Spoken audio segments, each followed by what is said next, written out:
Hello, welcome to another episode of On the Floor with Wayne and Rob. I'm Wayne Highlander, Director of Sales for Bona Adhesives. I'm Rob Johnson from the Bona Training. Rob, how we doing? Pretty good. How you doing, bud? I just looked at my screen. It's on my shirt. Do you like my shirt? No. Really? No. I don't think I like it. No. I wonder why. How come? How can you not like it? I don't know. It's kind of Easy. a lot of polka dots on that shirt. Mm-hmm. Well, it's a Mitzen. Are you picking out your own clothes, or somebody buy that for you? I am. It's a Mitzen and Main shirt. Mitzen and Main, Main. They're actually very expensive shirts for the average guy. I got this Not one for on you, though. No. I got this on eBay for like $30. Huh. I don't care that another guy's had a whole life with this shirt. It's about $110, $120 shirt. You bought a used shirt. That's a very used expensive. Shirt. Yeah, absolutely it is. It's beautiful. $30. Okay.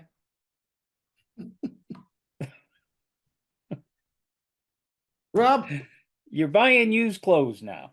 I am. Attaboy. Yeah, I like it when I think get a deal. Save a little money. Nothing wrong with saving money.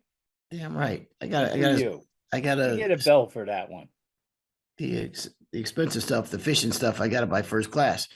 Speaking of which, you don't buy that used, do you? No. We're going to talk about trust today, and and this is a good example. I think this is a good example to talk about. I bought a fishing accessory, and it's a scale, okay, fishing scale. I'm not going to mention the brand name. And after having it out 3 times, it's supposed to be like a state-of-the-art piece of equipment. I had it out 3 times, and I didn't even use it those 3 times. Shame to say, one of those times I didn't have it to weigh any fish. And it broke, completely stopped working. Okay. I got so much runaround from that company to replace it that I don't even have any good feelings about the company anymore. You know what I mean? That the headache that matter of fact, halfway through it, I said, you know what, man, just keep it. I don't need it. Just keep the scale. Forget about it. And then he sent me a couple more emails, whatever. And then, long story short, after months, they sent me a new scale. Now, I don't feel happy about that. I don't feel good about that company. They eroded my trust. Trust is so important. You have no more trust for the. How much was this scale? I think it was like $60, $70, $80, somewhere like that. To weigh a fish? Yeah. But it's wow. Let me see something. That's a serious scale. Don't have a price on it. Maybe even more than that. It's a really good scale. But I don't want to go into it because it'll talk about it, the manufacturer is, but it's a really good scale. I mean, it's supposed to be a really good scale, but like I said, and I've completely lost faith in the company and whatever, and I just don't have any good feelings towards that company anymore. Boy, doesn't that tell you how important it is? The longer that they didn't respond to me, the longer that they let it go by the wayside, and they put me through these different hoops to get it resolved, that my feelings about the name of that company has just gone south so fast. So that tells you how important the element of trust is in a relationship. Everything starts with trust. Everything you do, all your actions over time and everything starts with that word, man. There's a lot of ways you can earn it, and you can lose it so very quickly.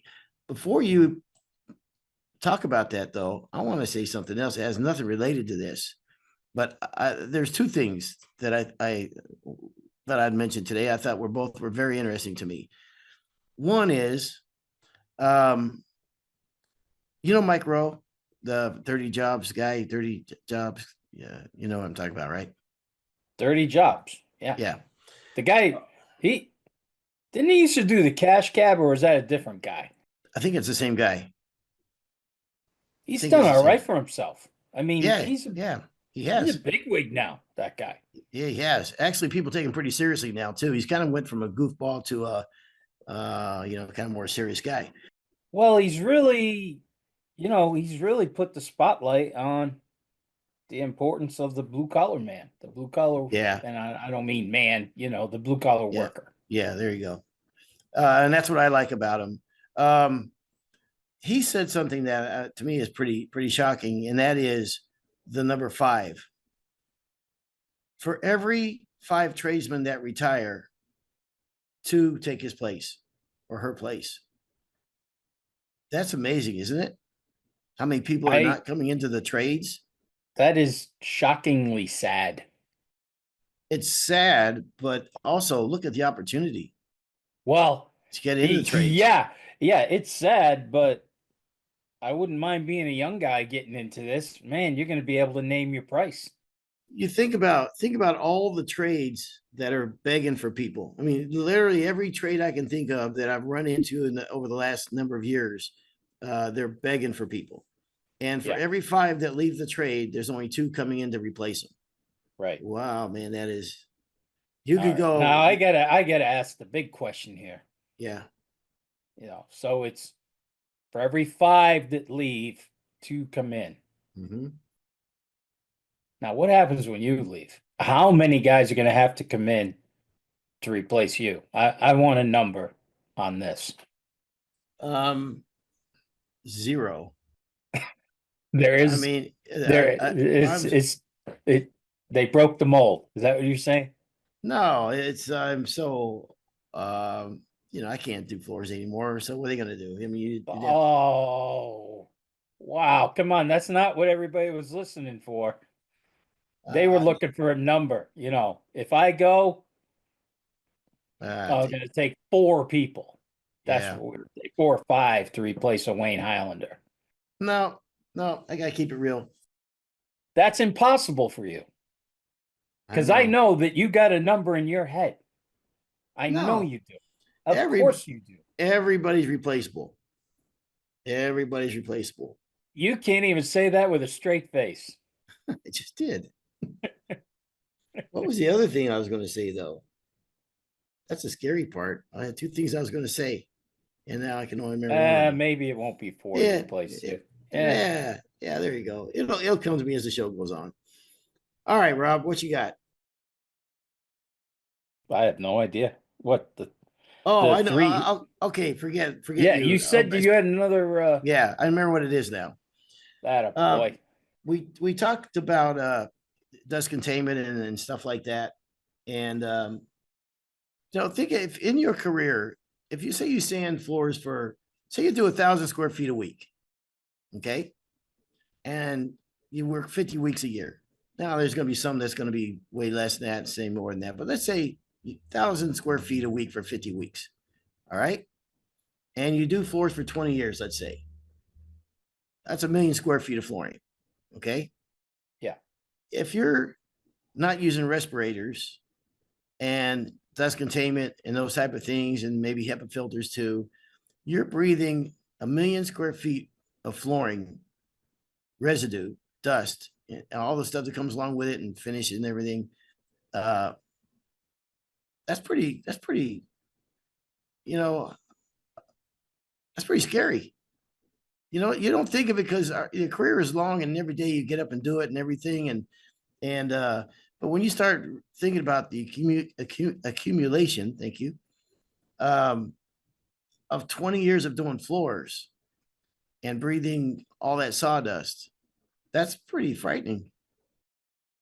When Bum started, it's funny you mentioned that. When Bum really started to work with me, he was probably 12, right, during the summer, and was really working and getting into it. You know what I mean? Understanding what we were doing and stuff. So one night at supper, we had just got done coating a job, and he said to me, Dad, how many square foot do you think you've coated in your lifetime so far? So I really sat down and started to do the numbers, because I was lucky. I worked in giant gyms and bowling alleys. So, the square footage could add up pretty quick. Mm-hmm. And I was conservative with the number. And I was really figuring, get the paper and pencil out and everything. And I came up with a number of feet that I coated around 6 million feet Yep. at the time, Yep. right? And him and I are looking at each other, and Mike, I'm like sticking out my chest, and Mhm. he is just like, wow, that is 6 million. And Pauline, barely looks up at me and says, "Where's the money?" Oh, oh, that's pretty good. Man, if you had 50 cents a foot Where's the for all that 6 money? million, yeah. Yeah. Oh my gosh.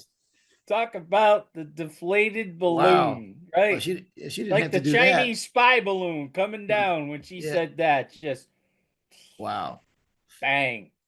I believe that though in your career. I could see that with you. All Well, those gym floors. yeah, four coats Now, on a gym, six coats on a bowling alley, a I was going to 60 lane say, bowling alley. It's a lot of footage. are you counting two coats per job, three coats per job? Oh yeah, yeah, Yeah, everything. yeah, Yeah, yeah. that's I what got I up. said. A 32 lane bowling alley, and when we were using lacquer, that was 6 or 7 coats. So starts to add up. I talked about when I was in my van and back then we did poly and we did a lot of glue downs with urethanes and paint thinner rags were part of our lives all the time and everything and I had a bag of potato chips in my van that would been over there for like over the weekend, maybe 3 days. On coming home from work one day, just mindlessly, I just see the chips and I just I'm in traffic, whatever. So I open up the bag of chips, start eating them, and realize right away they taste like thinner and all the stuff that's been in my you know what I mean. Isn't that scary? So Is anyway, it? Are you getting scared? Is that what's no, probably you're no, getting towards the no, end of the career and you're no. looking back at all the chemicals? I'm not scared for me. No, I'm just, we all think we're bulletproof and until we're not. And we know a good friend of ours, both his dad passed away because of this. Right. And so there's a lot of young people in the early part of their career out there. Just be smarter than we were and use products that you don't have to. I say the same thing about adhesives.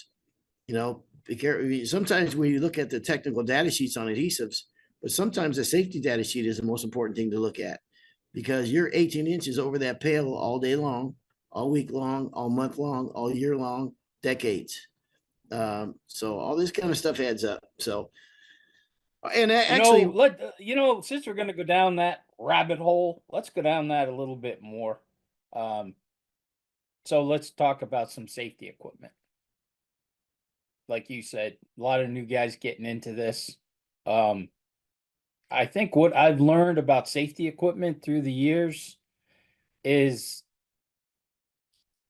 what you wear and what I wear. I would never wear what you're wearing, and you would never wear what I'm wearing. because it's a Mitchell and Main shirt and it's Yeah, yeah, very because expensive.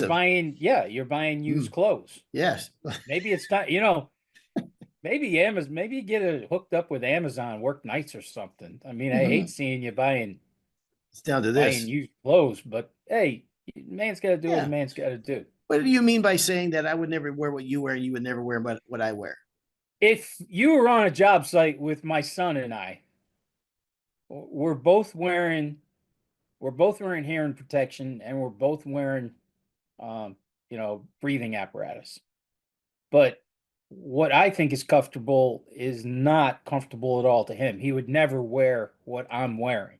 Mhm. I wear kind of like what I'm wearing right now for hearing protection. I got Yeah. the big Mickey Mouse ears that the guys at the airport wear, where he just uses buds. He doesn't go with the big one. Now, respirator, I like a full respirator that hooks behind my neck and hooks on top of my head, where he just likes the little mask with the breather valve in between. Knee pads, same thing.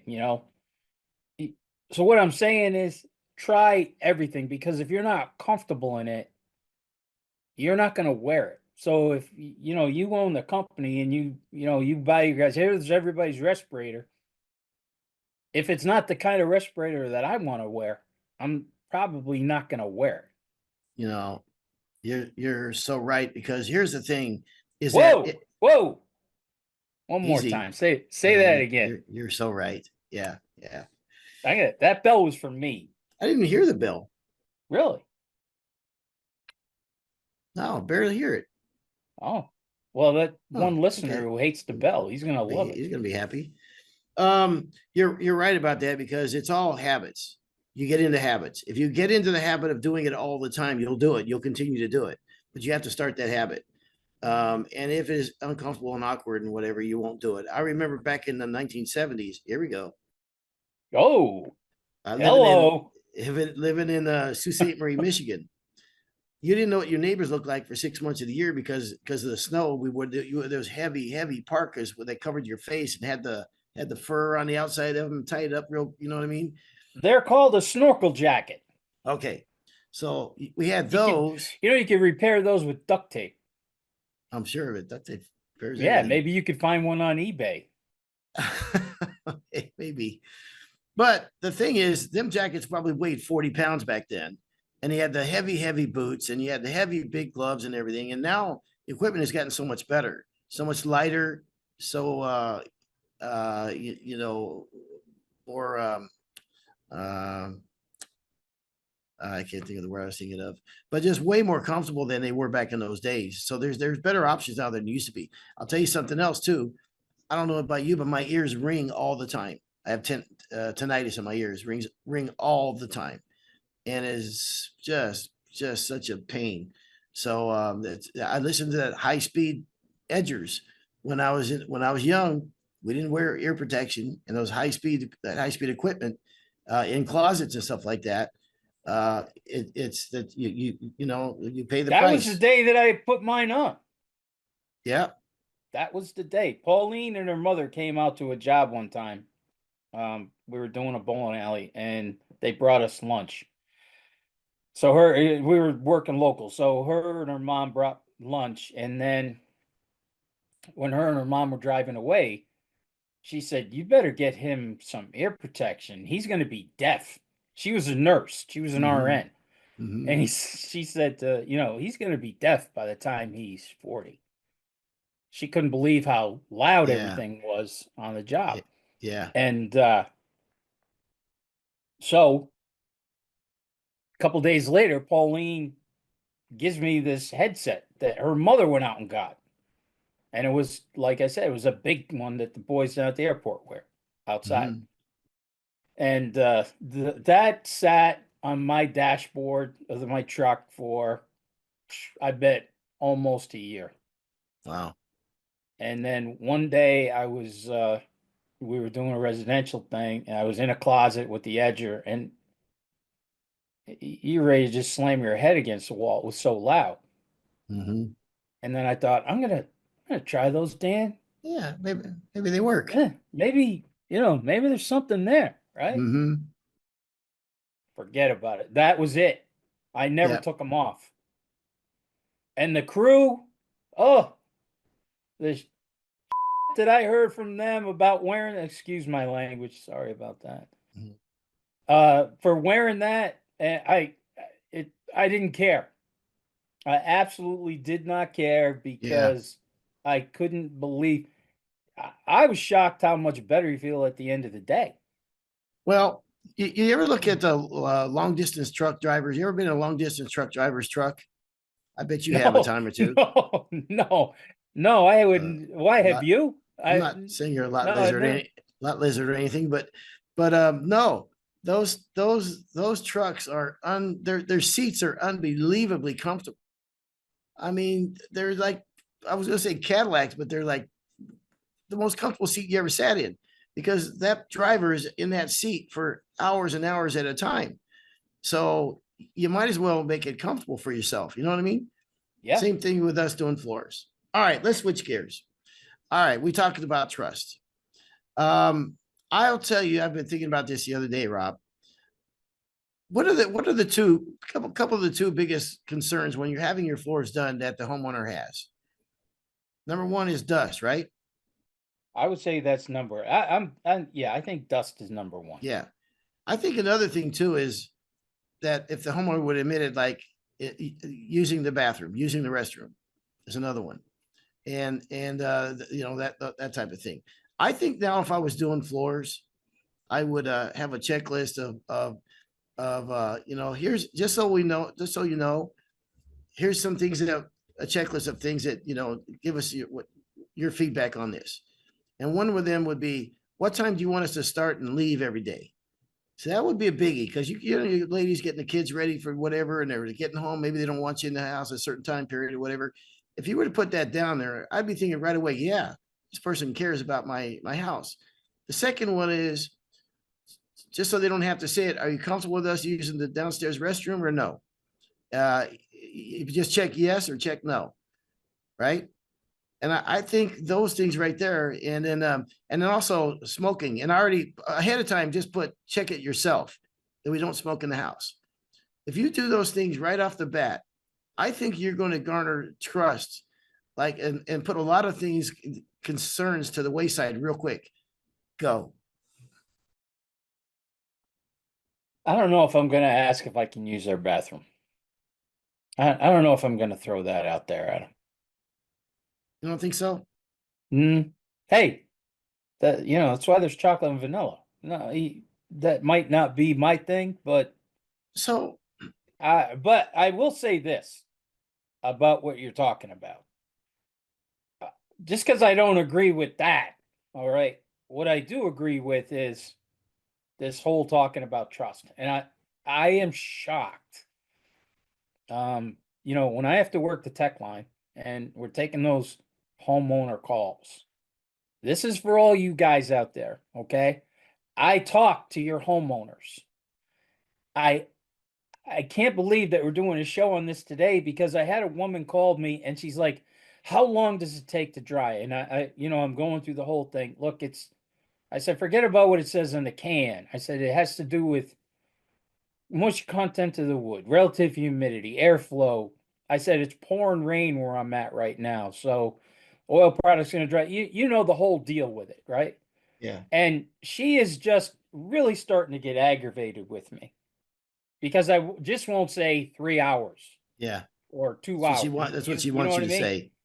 Yeah. And so we're going around, and she finally said, and I swear to you, I just don't trust him. And I was like, really? And I said, do you mind me asking who it is? It happened to be a guy that came to one of our trainings a couple of years ago. He's a BCC. Mm-hmm.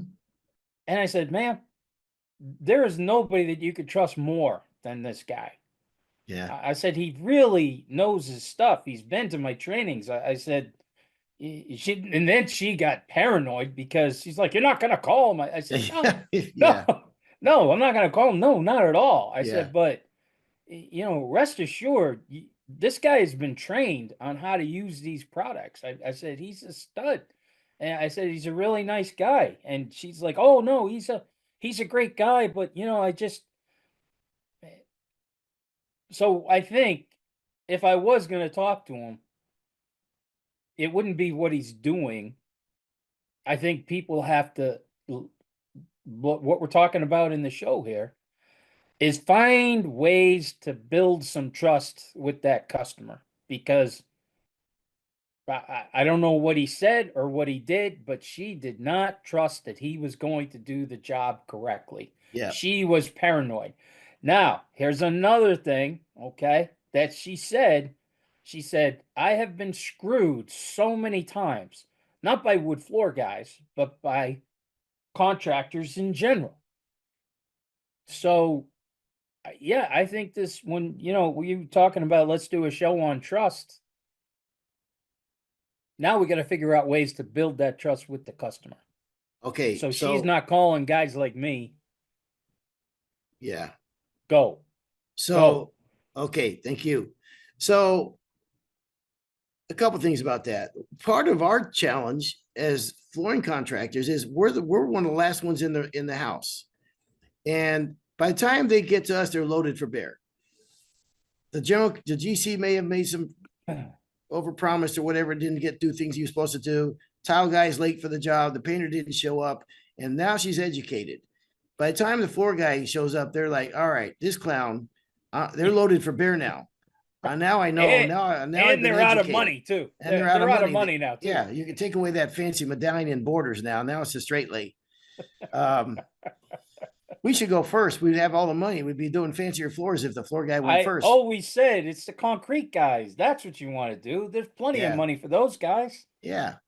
But I want to say something though. So all the years I did floors, I was a relatively young man, and most floor people are. Now I'm an older gentleman, and now I see where older Guy folks. buying used clothes. Yeah, That's old. don't think how bad things are. It is beautiful though. It's a really nice shirt.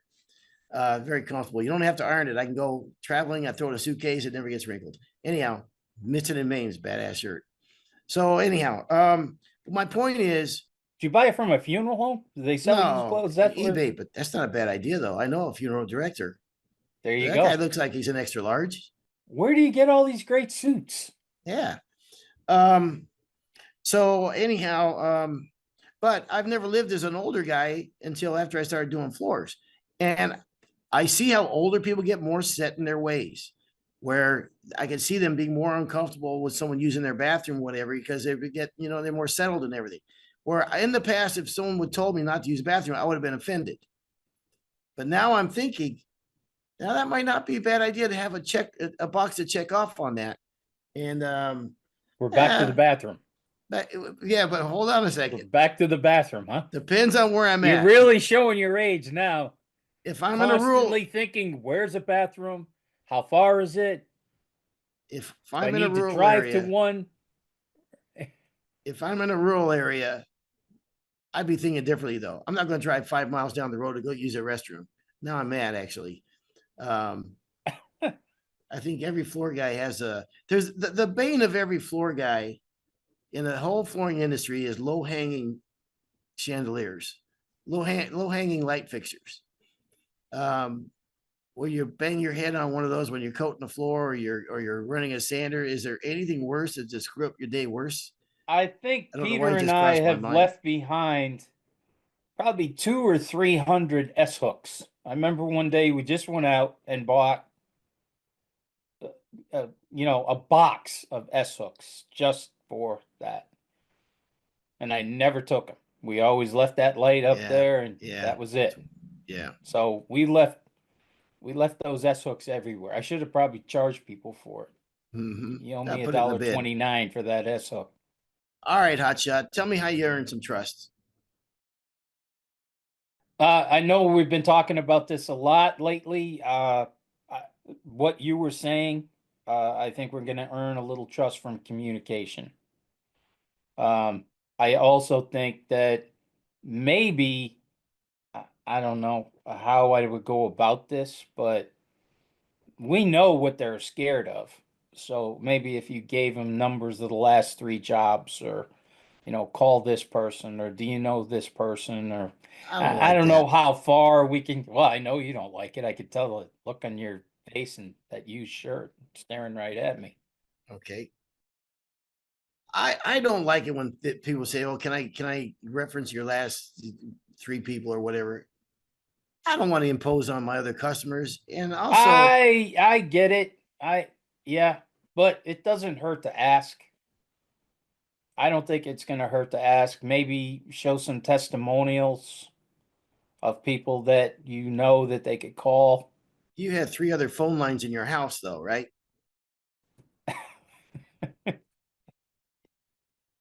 Come on, man. And I can do some different accents. Yeah. Oh, yeah. Absolutely. Yeah. Definitely. You always want to be an actor. Yeah. How are you? What do you think? I'm fine. No, How am I about what?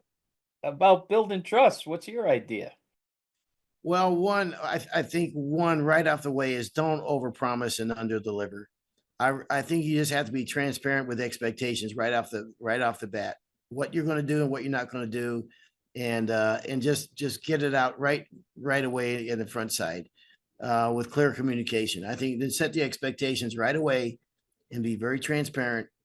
And I think that's a great start, man. I am such I am such a stickler on being on time. I can't begin to tell you. If you really want to tick me off in that job or this job, be late, and be unprepared. Do not show up unprepared, man. I cannot tell you how much that bothers me. Um, it just it just doesn't fly with me. So So after talking to this woman today, and I can't believe we're doing a show about it, I think another way of building a little trust is to let people know that you've been properly trained. Let people know that you're a member of the NWFA, that you've done training, that you have um certificates. And, I mean, that's why we give you these certificates. We want you to use them. I mean, I know some people hang them up on the wall and that's good, but maybe also to get a little trust and let people know, hey, I'm see, familiar with these products. I'm glad you brought that up. That's why I like doing this show with you. You got some real brilliant. You don't know when you bring up something brilliant, but when you do bring up something brilliant, I recognize it and I expound on it. Okay. Another bell for me. Well, actually, half a bell. Here's the thing about that. I've so many times heard people say, "Well, I'm a member of the NWFA," or "I've gone to the NWFA schools and nobody did the certificates don't do me any good. Nobody asked." And here's how I would sell those. Listen, I just want to let you know that we do take advantage of training in the industry. It may not mean something to a lot of people, but it means a lot to us because there's a lot of new technology in the last 5 years, and we're on top of all of it. We make sure the guys go to school, we get training, and we take this seriously. And here's their certificates.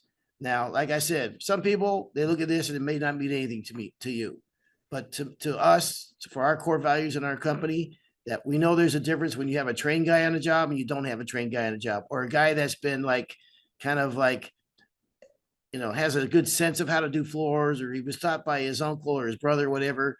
That's not how we run things at the company, and we get them all training. And so you tell me that certificate means nothing now. I think it does mean. I think it does mean. I think it says a lot about the company and the character and what have you. So my 2 cents worth. I agree. I don't get me wrong. Let me say this: there are some stud floor guys out there that have never gone to any NWFA schools, any manufacturers training schools. I totally recognize that. There's some very very talented people out there that have not gone to any schools. I totally recognize that, but I also think that I'm a big believer in training, and it is a great sales tool if you use it properly. All right. At the Bona convention, I was working the tool room. Hey Okay. now, yep. Yeah. I was working the on-demand where people come in and just test drive a car, right? And this husband and wife walk up to me and she says, well, he wants to buy a vacuum. So sell me a vacuum. And they were looking at the DCS 2.0. Okay. And I said, ma'am, please stop calling it a vacuum. And she's looking at me. I said, this is not a vacuum. I said, this is your new marketing piece for your business. Look at the And I quality. walked her over and I said, see these two things right here? Those are HEPA filters. I said, I don't even know what HEPA filter stands for. I don't know what HEPA stands for, but I know that they're amazing. And you do too. And hospitals and surgeons and everything is HEPA. And the last breath of air that passes into that home passes through not one, but two of these HEPA filters. And that's what you're going to be talking about. You're not going to be talking about this is a vacuum. This is your new marketing piece. And I got done, and she looked at me, big smile on her face, turns to her husband and says, do we need one or should we get two? Because I think the guys will fight over just having the one. You are so good. I'll tell Yeah, you, yeah, you're I tell good. you, just the way, and I had no idea where I was gonna go. But when she said, "All right, sell me on this vacuum," right? I was like, all right, giddy up. Here we go. There you go. And Back in the game. that love flowed out like you've never heard anybody talk like about a vacuum like that, have you? No, I think that's brilliant, especially And with a it HEPA filter. but I mean, don't get me wrong. It's an awesome vacuum, okay? It is it's the DCS 2.0 by far best in the industry. Everything about it, right? But the way she just called it a vacuum, I'm like, no, man.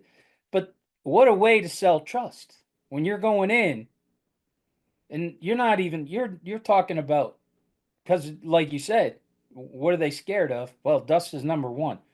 Now imagine talking about that, Yeah. right? Really talking your dust containment system up.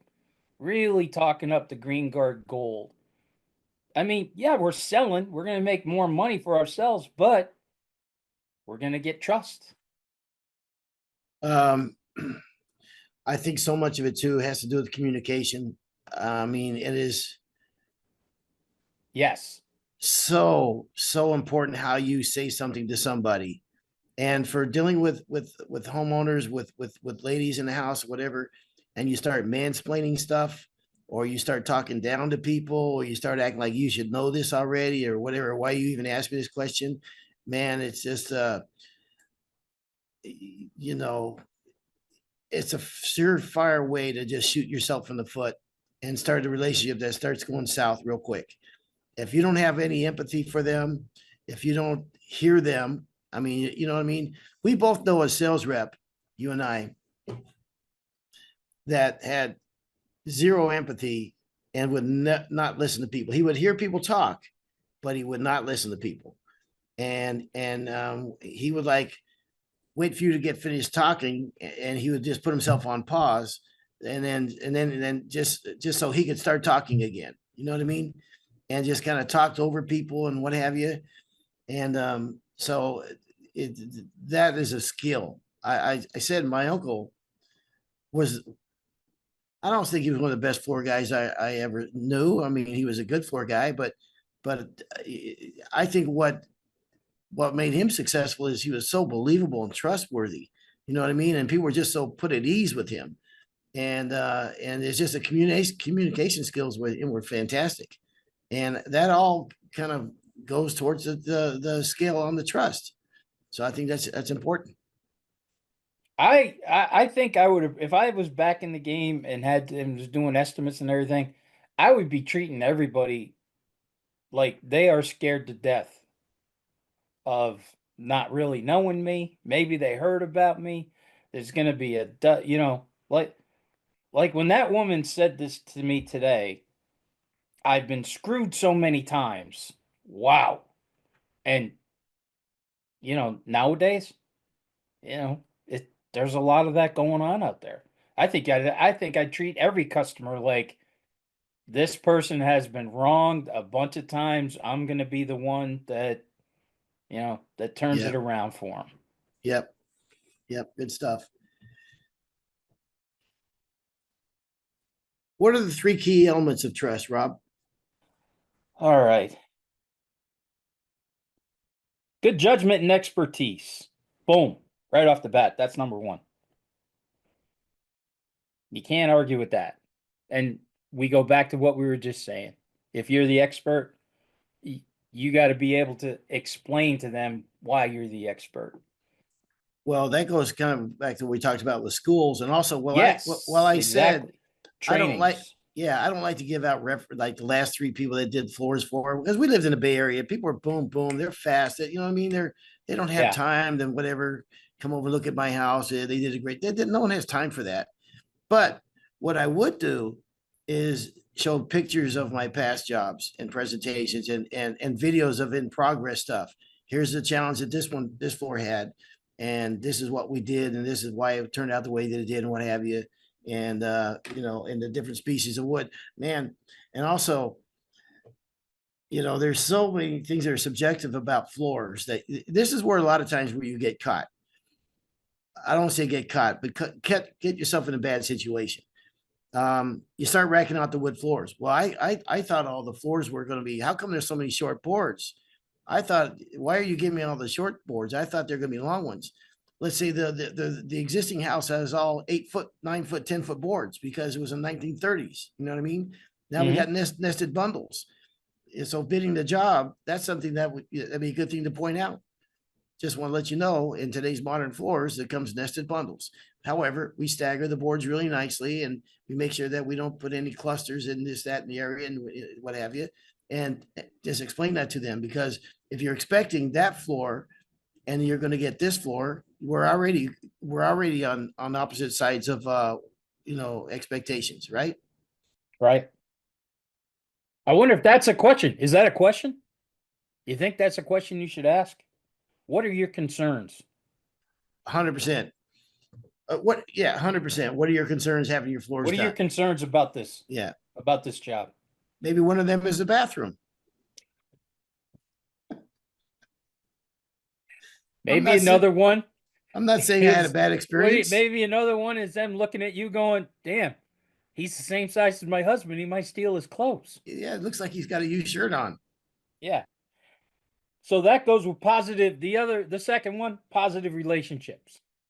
And I think maybe that's a way to get that positive relationship, staying in touch, but also what are your concerns about what's going to happen over the next few days? There isn't many things more uncomfortable when you got a customer that is sideways, and you're on a job, good, bad, or right or wrong, that you can tell that the trust isn't there, or an expectation isn't there, or something is gonna miss. And when you find yourself on that side of the equation, that's a bad place to be. And I'll tell you something. That's why I stopped doing insurance work, because when we did your floors, 95% of the time we're probably referred by somebody, right? Somebody says, hey, yeah, Wayne, whatever Highlander Floors did our floors, man, he did a fantastic job, blah, blah, blah. But when I did insurance work, I'm somebody they don't know. They got sent in here by an insurance company. They're already thinking, I paid all this insurance money all the time. I'm going to get screwed.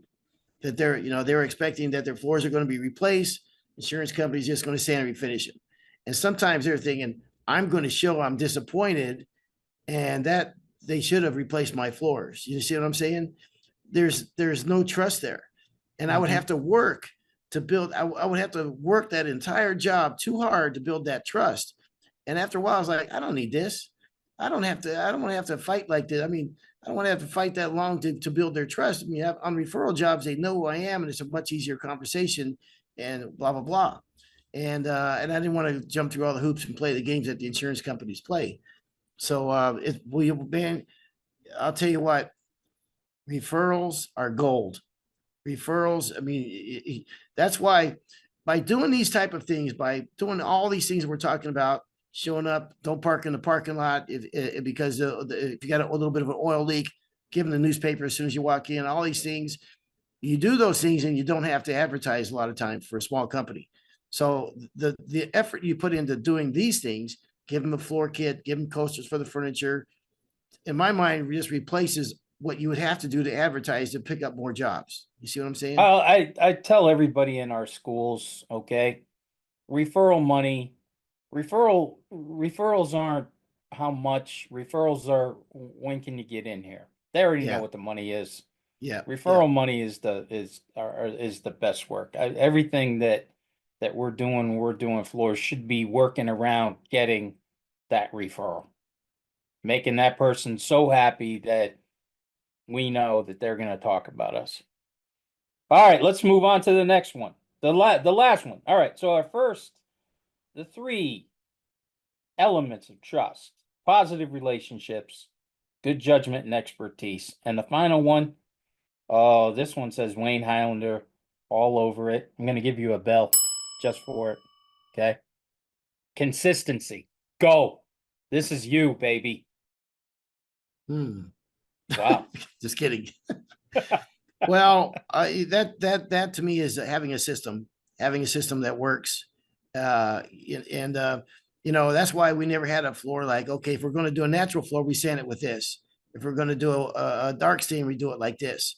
We did them all the same, so we didn't have to worry that there would be like, oh, well, if they change colors, whatever. Now our sanding system may not, may show surface scratches and that type of stuff because we didn't sand it the same way. That's why we didn't have three different prices. We didn't have a razzle dazzle price and a good price because every one of them's a custom job. So, and by doing that, you didn't have to worry that, okay, now we're really good. That's why I remember years ago when the natural floors were the thing. Everybody wanted a natural finish floor, light floor, natural finish. I'm not talking about white stain either. And then it turned into dark stains. And then you see guys that got into the trade in the last 5 years were struggling because what worked on those natural finish floors was not working anymore on those dark stain floors, right? Didn't have to water pop, maybe didn't have to fine sand as much, and those type of things. So became a lot more challenging. So consistency, the same products, using the same products, the system. That's why we preach a system. And we talked about trust at the beginning of this show. One thing we could do, we've got to from underneath the floor with the roll guard and the adhesives to the stains, the finish, the seal. We have products that are green guard gold all the way from top to bottom, even to the floor care. So it'd be a great niche for somebody that says, listen, we can get you in here. It doesn't contribute to indoor air pollution and that type of stuff. That could be a great niche for somebody. But using consistent products and not bouncing around and your sanding system that you guys are all in tune, doing the same thing the same way every time. Okay. So there you go. Those are the 3 keys of trust: consistency, good judgment, expertise, and a positive relationship. And I think that's going to wrap us up. And I'll just say the last thing, again, we kind of talked about this beginning.